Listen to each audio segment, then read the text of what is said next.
السلام علیکم ورحمۃ اللہ وبرکاتہ۔ اعوذ باللہ من الشیطان الرجیم، بسم اللہ الرحمن الرحیم۔ ضرب اللہ مثلا للذین کفروا امرأة نوح وامرأة لوط كانتا تحت عبدین من عبادنا صالحین فخانتاہما فلم یغنیا عنہما من اللہ شیئا وقیل ادخلا النار مع الداخلین۔ وضرب اللہ مثلا للذین آمنوا امرأة فرعون اذ قالت رب ابنی لی عندک بیتا فی الجنة ونجنی من فرعون وعملہ ونجنی من القوم الظالمین۔ ومریم ابنة عمران التي أحسنت فرجها فنفخنا فيه من روحنا وصدقت بكلمات ربها وكتبه وكانت من القانتين۔ صدق اللہ العلی العظیم۔ رب اشرح لي صدری ويسر لي امری واحلل عقدۃ من لسانی یفقهوا قولی۔ رب زدنی علما۔ اللہ کافروں کے معاملے میں نوح علیہ السلام اور لوط علیہ السلام کی بیویوں کو بطور مثال پیش کرتا ہے۔ وہ ہمارے دو نیک بندوں، صالح بندوں کی زوجیت میں تھیں، مگر انہوں نے اپنے شوہروں سے خیانت کی اور وہ اللہ کے مقابلے میں ان کے کچھ بھی نہ کام آ سکے۔ دونوں سے کہہ دیا گیا کہ جاؤ، آگ میں جانے والوں کے ساتھ تم بھی چلی جاؤ۔ اور اہل ایمان کے معاملے میں اللہ فرعون کی بیوی کی مثال پیش کرتا ہے، جب کہ اس نے دعا کی، اے میرے رب، میرے لیے اپنے ہاں جنت میں ایک گھر بنا دے اور مجھے فرعون اور اس کے عمل سے بچا لے اور ظالم قوم سے مجھ کو نجات دے۔ اور عمران کی بیٹی مریم کی مثال دیتا ہے، جس نے اپنی شرمگاہ کی حفاظت کی تھی، پھر ہم نے اس کے اندر اپنی طرف سے روح پھونک دی اور اس نے اپنے رب کے ارشادات اور اس کی کتابوں کی تصدیق کی اور وہ اطاعت گزار لوگوں میں سے تھی۔ سورہ التحریم کی تفسیر کا سلسلہ الحمدللہ جاری ہے۔ ابھی آیت نمبر 10 سے اختتام تک آیت نمبر 12 تک کی تلاوت اور اس کی ترجمانی ابھی ہم نے سماعت کی۔ گزشتہ ہمارے مطالعے میں جن معروف آیتوں کا مطالعہ ہمارے سامنے آیا، اس میں اللہ سبحانہ وتعالیٰ ایمان لانے والوں سے کہتا ہے کہ بچاؤ اپنے آپ کو پہلے اور اپنے اہل و عیال کو اس آگ سے جس کا ایندھن فیول انسان اور پتھر ہوں گے۔ بڑی اہم آیت ہے، بارہا ہم سنتے ہیں۔ پہلے اپنے آپ کو بچانے کے لیے کہا گیا، اس کے بعد اپنے اہل و عیال، بیوی، بچے، ماں باپ، رشتہ دار، بھائی بہن، وہ تمام چاچا پھپھواں، ان کو جو ہے تمام سے جو اہل و عیال کے اندر آتے ہیں ان کو بچانے کے لیے کہا گیا۔ اور وہ ایسی جگہ ہے جہاں پر تندخو اور سخت گیر فرشتے اللہ سبحانہ وتعالیٰ نے مقرر کیے ہیں، اور وہ کبھی اللہ کی حکم کی نافرمانی نہیں کرتے، اور جو حکم بھی انہیں دیا جاتا ہے وہ اسے بجا لاتے ہیں۔ پھر اس کے بعد ایک اور آیت کا بڑی اہم آیت ہے جس کا مطالعہ ہم نے کیا، وہ کیا ہے؟ وہاں پر بھی اللہ تعالیٰ آیت نمبر 8 میں ایمان والوں سے اللہ تعالیٰ خطاب کر رہا ہے، ایمان لانے والوں سے خطاب کر رہا اور فرما رہا ہے کہ اللہ سے توبہ کرو۔ توبہ کے معنی ہوتے ہیں رجوع کرنے کے، پلٹنے کے، اور خالص توبہ۔ خالص توبہ کے بھی شرائط ہمارے سامنے آئے ہیں، اور وہ شرائط ہے نا، اس کے اندر ہے کہ جو کچھ اگر غلطی گناہ ہو چکا اس پر نادم ہونا چاہیے، اپنے جن فرائض سے غفلت برتی ان کو ادا کرنا، جس کا حق مارا اس کو واپس کرنا، جس کو تکلیف پہنچائی اس سے معافی مانگنا، آئندہ کے لیے عزم کر لے کہ اس گناہ کا اعادہ نہ کریں گے، اپنے نفس کو اللہ کی اطاعت میں گھلا دے جس طرح تو نے اب تک اسے گناہ کا خوگر بنا رکھا تھا، اور اس کی طاعت کی تلقی کا مزہ چکھا جس طرح اب تک تو اسے معصیتوں کی حلاوت کا مزہ چکھتا رہا۔ یہ بھی بہت اہم آیت ہے اس صورت کی۔ تو اللہ تعالیٰ کیا وعدہ کر رہا ہے؟ بعید نہیں کہ اللہ تعالیٰ برائیاں تم سے دور کر دے، پھر اللہ تعالیٰ تم کو ایسی جنتوں میں داخل فرما دے جن کے نیچے نہریں بہہ رہی ہوں گی۔ یہ انعام اللہ تعالیٰ تذکرہ کر رہا ہے۔ اور بھی باتیں آئیں، پھر یہ بھی بتایا گیا ہے کہ اے نبی صلی اللہ علیہ وسلم کفار سے اور منافقین سے جہاد کرو اور ان کے ساتھ سختی سے پیش آؤ، ان کا ٹھکانہ جہنم ہے، منافقین کا بھی ٹھکانہ جہنم ہے، بلکہ سب سے نچلے درجے کا جہنم کن کو دیا جائے گا؟ منافقین کو دیا ہے۔ منافق کون لوگ تھے؟ جو ظاہر میں مسلمان تھے، اندرون میں ایمان نہیں تھا، وہ ایمان ان کے دل میں نہیں اترا تھا، بلکہ مخالف تھے، اسلام کے دشمن تھے، اللہ کے رسول صلی اللہ علیہ وسلم کی دعوت کو نقصان پہنچانے کی تدبیریں کیا کرتے تھے۔ اس کے بعد اللہ تعالیٰ فرما رہا ہے، اب مثال دے رہا ہے یہاں پر دو بد عورتوں کی اور دو نیک خاتون کی۔ اللہ کافروں کے معاملے میں نوح علیہ السلام اور لوط علیہ السلام کی بیویوں کو بطور مثال اللہ تعالیٰ قرآن مجید میں مثالیں بیان کر کے بات کو سمجھانا چاہتا ہے تاکہ ہمارے ایمان میں اضافہ ہو، اور پھر اس سے ہم عمل اچھا کریں۔ تو ان دو کی مثال اللہ تعالیٰ دے رہا ہے، فرماتا وہ ہمارے دو صالح بندے یعنی نوح علیہ السلام اور لوط علیہ السلام بالکل بہت نیک بندے تھے۔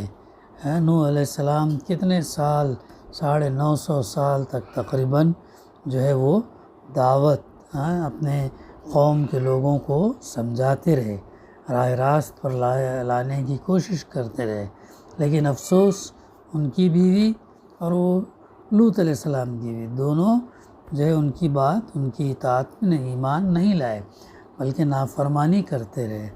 تو یہ دو نیک بندوں کی زوجیت میں تھے، ان کی بیویاں تھے یہ لوگ، مگر انہوں نے کیا کیا؟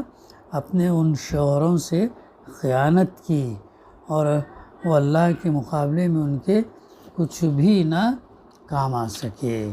یہ دو بیویاں کیسی تھی؟ بجائے اس کے کہ ان پر ایمان لے آتی، نہ ان کا ساتھ دیتی، ان کی بات کو پھیلاتی، لوگوں کو اللہ کی بندگی کی طرف دعوت دیتی، تو الٹا یہ دشمنوں سے، مخالفین سے ہاتھ ملا کر الٹے سیدھے چالیں چلتے تھے۔ اب یہاں پر تفسیر میں مفسر لکھتے ہیں یہ خیانت اس معنی میں نہیں ہے کہ وہ بدکاری کی مرتکب ہوئی تھی، بلکہ اس معنی میں ہے کہ انہوں نے ایمان کی راہ میں حضرت نوح علیہ السلام اور حضرت لوط علیہ السلام کا ساتھ نہ دیا، بلکہ ان کے مقابلے میں دشمنان دین کا ساتھ دیتی رہیں۔ دیکھو کیسے بدنصیب تھے، نیک صالح بندے نوح علیہ السلام اور لوط علیہ السلام، ان کی زوجیت میں ان کے بھی اس میں آنے کے باوجود بھی وہ راہ راست پر نہیں رہ سکے۔ ابن عباس رضی اللہ عنہ فرماتے ہیں کسی نبی کی بیوی کبھی بدکار نہیں رہی ہے۔ ان دونوں عورتوں کی خیانت دراصل کیا تھی؟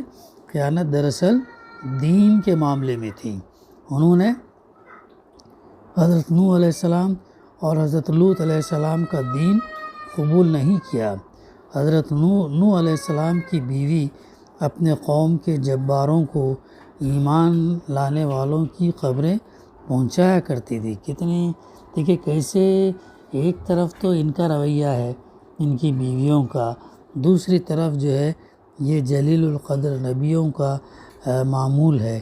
اتنی مخالفت ہونے کے باوجود گھر کا بھیدی جو لوگ ایمان لاتے ان کو جا کر بتاتے دشمنوں کو، پھر وہ دشمن جو ہے ان کے اوپر اذیتیں کرتے. کیسے یہ تھے، یعنی کتنے فرنٹ پر نبیوں کو کام کرنا پڑتا تھا، کتنا چیلنج ان کے سامنے تھا. تو ان حالات کے اندر بھی وہ استقامت، نبی جو ہے استقامت پر قائم رہے اور جو ہے حق سے منہ نہیں موڑے، بلکہ بات کو پہنچاتے رہے، تھکے نہیں، مسلسل کام کرتے رہے. تو انہوں نے حضرت نوح علیہ السلام اور حضرت لوط علیہ السلام کا دین قبول نہیں کیا.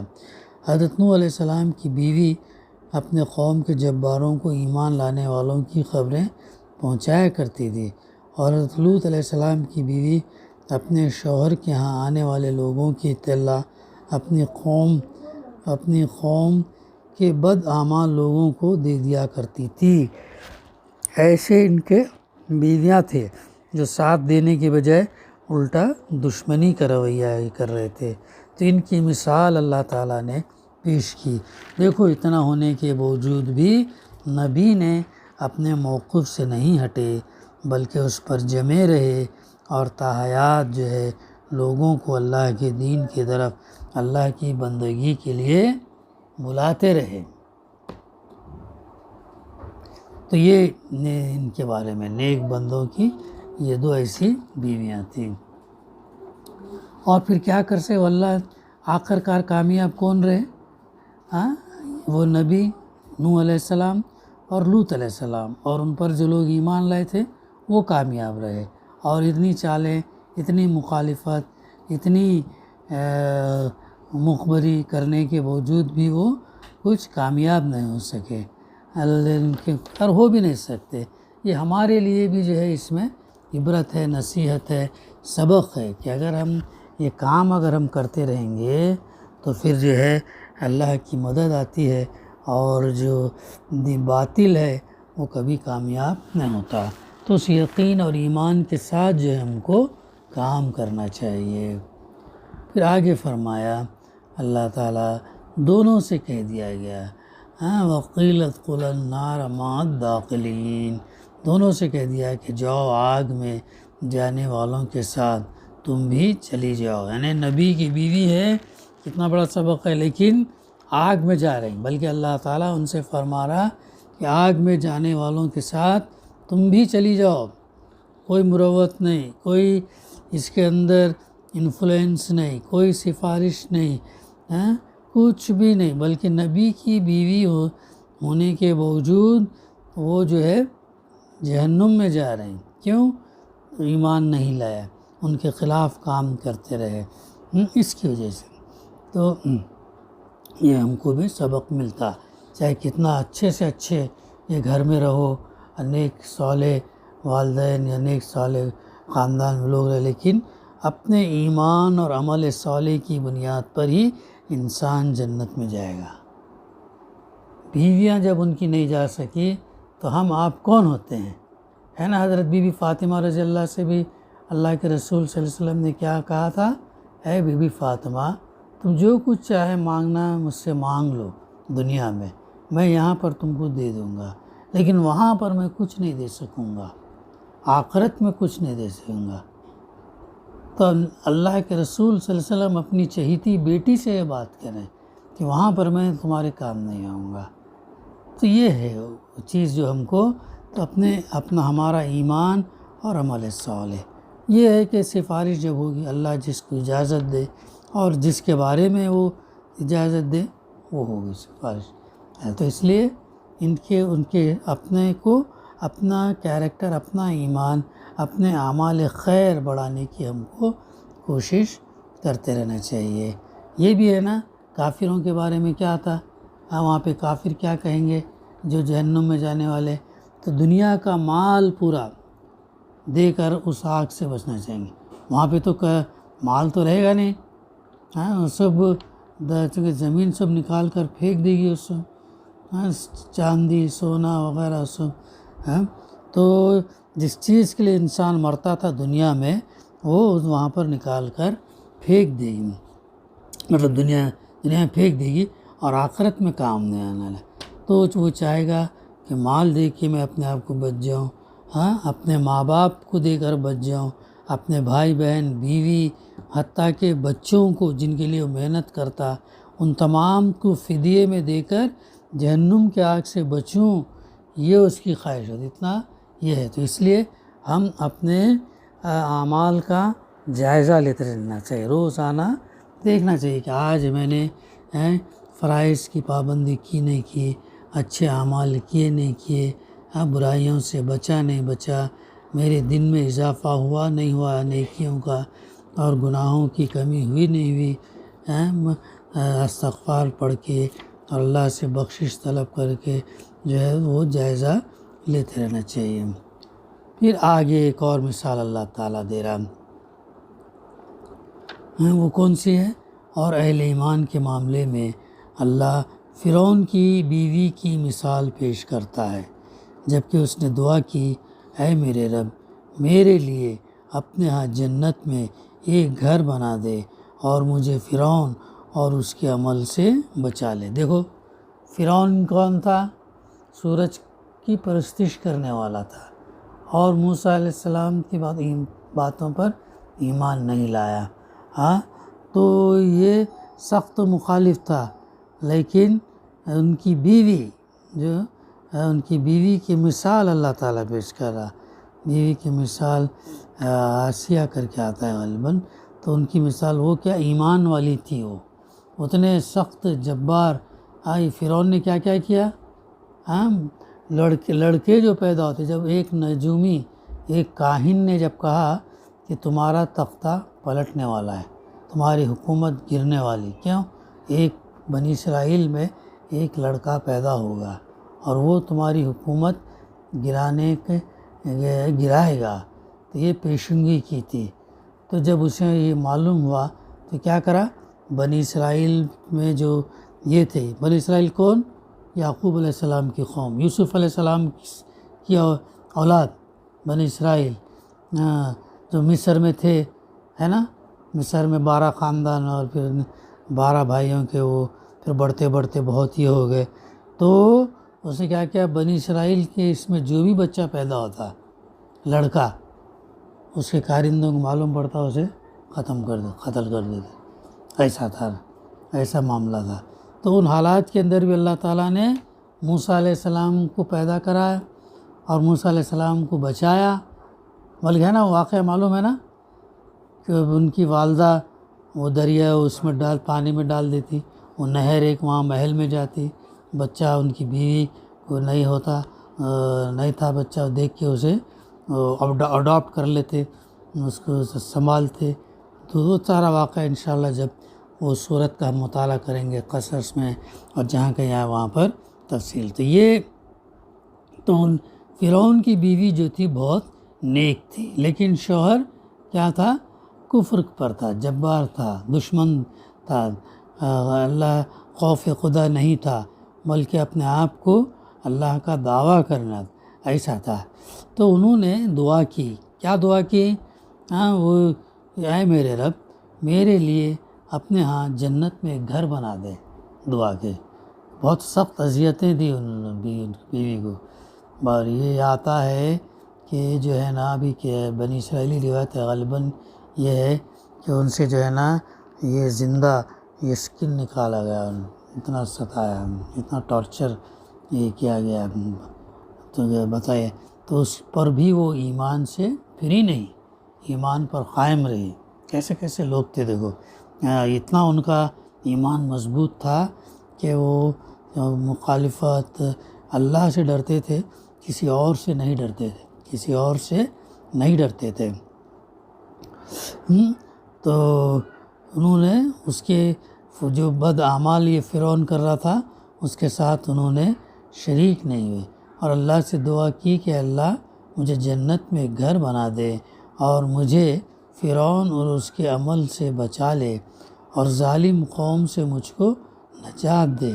یہ ظالم قوم یعنی جو مشرک قوم، جو یعنی اللہ کی چیزوں کو استعمال کرتے ہوئے، اللہ کی صفات کو جانتے ہوئے اس کا حق ادا کرنے کی بجائے اس کی حق تلفی کر رہی تھی۔ ان معنوں میں وہ ظالم قوم سے مجھ کو نجات دے، یہ ان کی دعا تھی۔ کسی دعا تھی؟ فرعون کی بیوی حضرت بی بی آسیہ ان کی دعا یہ تھی کہ مجھ کو نجات دے۔ پھر دوسرا، اور عمران کی بیٹی، کون ہے عمران کی بیٹی؟ مریم، بی بی مریم، ہو سکتا ہے حضرت مریم علیہ السلام کے والد ہی کا نام عمران ہو، یا ان کو عمران کی بیٹی اس لیے کہا گیا ہو کہ وہ آل عمران میں سے تھی، یعنی آل عمران کے خاندان میں سے تھی۔ ہو سکتا ہے کہ سرنیم جو ہے وہ چلا آ رہا ہو، تو ان کی مثال اللہ تعالیٰ جو ہے دے رہا ہے۔